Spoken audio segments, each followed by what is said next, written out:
ito ay rated SPG. Striktong patnubay at gabay ng magulang ang kailangan. Maaaring may masiselang tema, lengguwahe, karahasan, sexual, horror o droga na hindi angkop sa mga bata.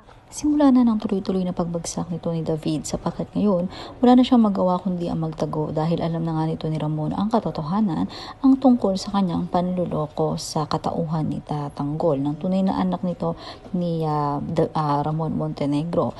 Ngayon ay no choice nga itong si David kundi palaguin na lang muna ang pera na nakuha niya mula nga sa mga Montenegro at magbabakasakali siya na manalo sa isang sugal. Subalit doon nga ay matatalo nga siya ng 700 milyon kung kaya't wala na siyang choice kundi ang sabihin kay Vera na dalhin ang titulo ng mga kabalyero dahil iyon ay nakapangalan sa kanya. Kung kaya't yun ang gagamitin niya na ipangbayad dahil nga sa nagiinit na ang kanyang ulo at siya ay patalo na nga.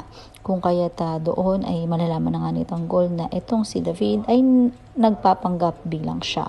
Yan ang dapat nating abangan dito nga lang sa FPJ's Batang Quiapo.